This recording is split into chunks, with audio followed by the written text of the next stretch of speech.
بسم اللہ الرحمن الرحیم الحمد للہ رب العالمین والصلاة والسلام علی سید المرسلین اما بعد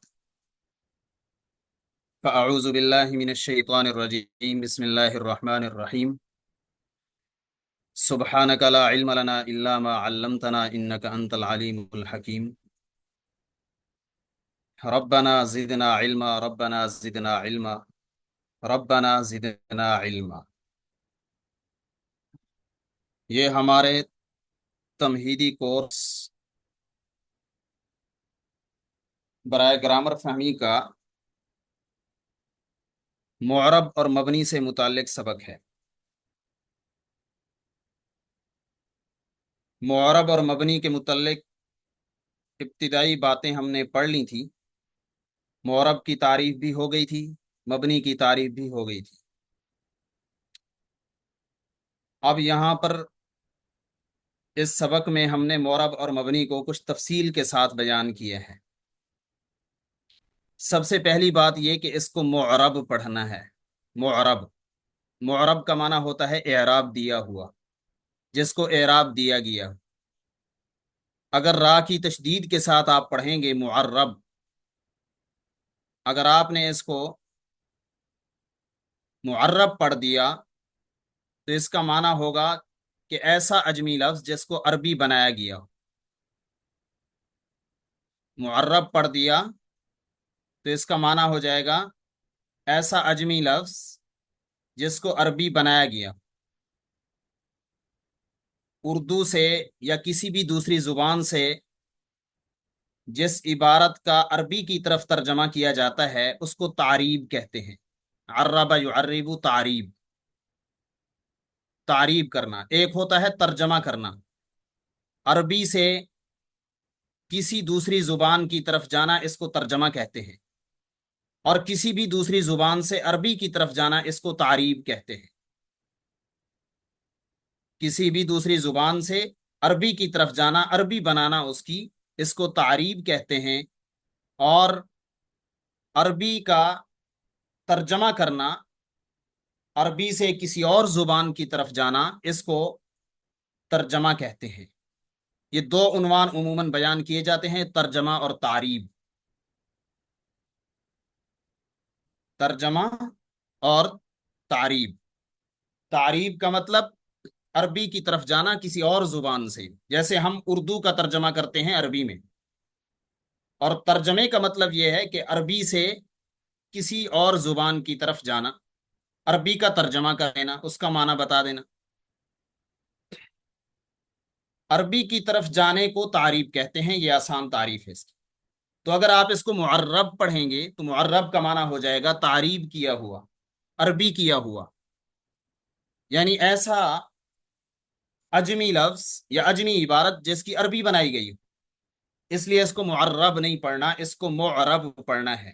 عین کو ساکن کریں گے اور را کو غیر مشدد پڑھیں گے۔ معرب، معرب کا معنی ہے اعراب دیا ہوا۔ والمبنی، مبنی بنا سے ہے،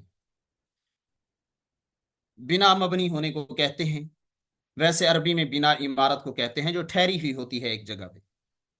بنا کا معنی عمارت، عمارت چونکہ اپنی جگہ پہ ٹھہری ہوئی ہوتی ہے، ادھر ادھر نہیں ہوتی، ہلتی نہیں ہے۔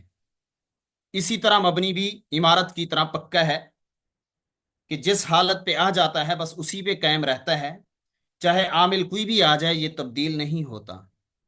عامل رافع ہو، رفع دینے والا ہو، یا عامل نصب دینے والا ہو، یا عامل جر دینے والا ہو، مبنی اپنی حالت سے نہیں ہلتا، اپنی حالت سے ہٹتا نہیں ہے۔ معرب وہ ہے جس پہ سارے اعراب آ سکتے ہیں۔ اگر عامل رافع ہوگا، رفع دینے والا ہوگا، تو معرب پہ رفع آ جائے گا، اور اگر عامل ناصب ہوگا تو معرب پہ نصب آ جائے گا، اگر عامل جار ہوگا تو معرب پہ جر آ جائے گا۔ معرب وہ ہے جس پہ سارے اعراب آ سکتے ہیں۔ مبنی وہ ہے جو بنا اور عمارت کی طرح ٹھہرا ہوا ہے، اس پر کوئی اعراب وغیرہ نہیں آ سکتا۔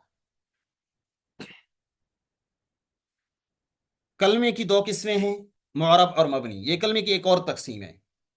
جیسے ہم نے ابتدا میں کلمے کی 3 قسمیں کی تھیں، اسم فعل حرف، اسی طرح کلمے کی 2 قسمیں ہیں یہاں پہ، معرب اور مبنی۔ معرب وہ کلمہ ہوتا ہے جس کا اعراب عامل کے بدلنے سے بدلتا رہتا ہے، جس طرح کا عامل آتا ہے ویسا اعراب آتا ہے۔ اگر عامل زبر دینے والا ہوگا تو معرب پہ زبر آ جائے گا، اگر عامل زیر دینے والا ہوگا تو معرب پہ زیر آ جائے گا، اگر عامل پیش دینے والا ہو تو معرب پہ پیش آ جاتا ہے۔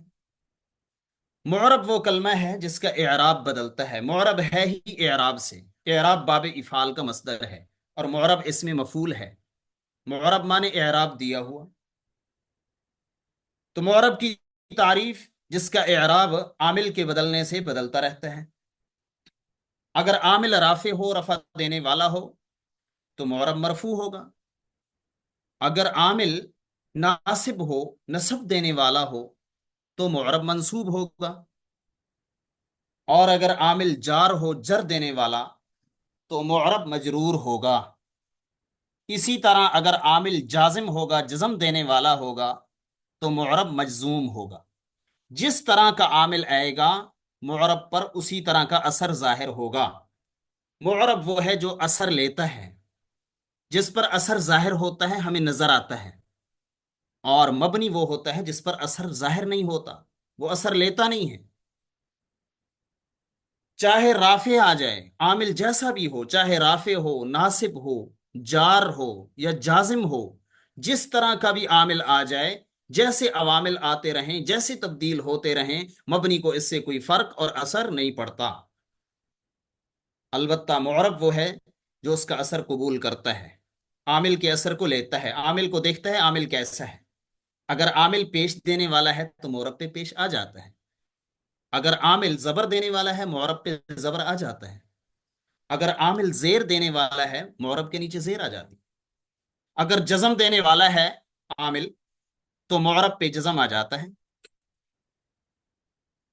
اسم کی مثالیں دیکھیں ذرا، کتابن پیش والی حالت ہے، عامل اگر پیش والا ہوگا تو کتابن ہو جائے گا، اور اگر عامل ناصب ہو، زبر دینے والا ہو تو کتابن بن جائے گا، اور اگر عامل زیر دینے والا ہو تو کتابن ہو جائے گا، زیر ظاہر ہو جائے گا۔ یعنی کہ معرب اگر اسم میں ہو تو جس طرح کا بھی عامل ہوگا، چاہے رافع ہو، چاہے ناصب ہو، چاہے جار ہو، ہر طرح کا اثر معرب پر ظاہر ہوتا ہے۔ اور اگر اسی طرح فعل میں ہو، معرب فعل میں ہو تب بھی ایسی ہوتا ہے۔ جیسے یکتبو کو دیکھیں، یکتبو یہ فعل مضارع ہے، اور یہ چونکہ خالی ہے نواسب اور جوازم سے، تو اس کا یہ خالی ہونا، مضارع کا اس طرح خالی ہونا، یہ ایک مانوی عامل ہوتا ہے، یہ خلو یہ ایک مانوی عامل ہوتا ہے، اسی کی وجہ سے اس پر پیش آتا ہے۔ اور لم یکتب کو آپ دیکھیں، لم جازمہ ہے، عامل جازم ہے، جزم دینے والا ہے، اس نے یکتبو کو یکتب کر دیا ہے۔ لم جزم دینے والا تھا، اس نے فعل مضارع کو، فعل کو جزم دے دیا ہے، اور یکتب نے جزم کو قبول کیا ہے۔ یکتب پر اس کا اثر ظاہر ہو رہا ہے، پتہ چل رہا ہے کہ لم داخل ہوا ہے، اور اس نے جزم دی ہے، اور یکتب نے قبول کر لی ہے، یہ معرب ہے۔ یعنی جیسا اثر اس پہ ڈالا جائے ویسا اثر وہ قبول کرتا ہے، اور اس پر ویسا اثر ہمیں نظر آتا ہے، چاہے وہ اثر نصب کی صورت میں ہو، رفع کی صورت میں ہو، جر کی صورت میں ہو، جزم کی صورت میں ہو، جیسا بھی ہو وہ اثر ہمیں نظر آتا ہے۔ یہ تو معرب ہے۔ برخلاف اس کے مبنی، اس پر اس کا اثر ظاہر نہیں ہوتا، یہ صرف معرب پر ہی اثر ظاہر ہوتا ہے۔ چاہے معرب اسم میں ہو، چاہے فعل میں ہو، یہ آگے آ جائے گا کہ معرب کی اقسام کیا ہیں، چاہے جیسا بھی معرب ہو اس پر اثرات ظاہر ہوں گے،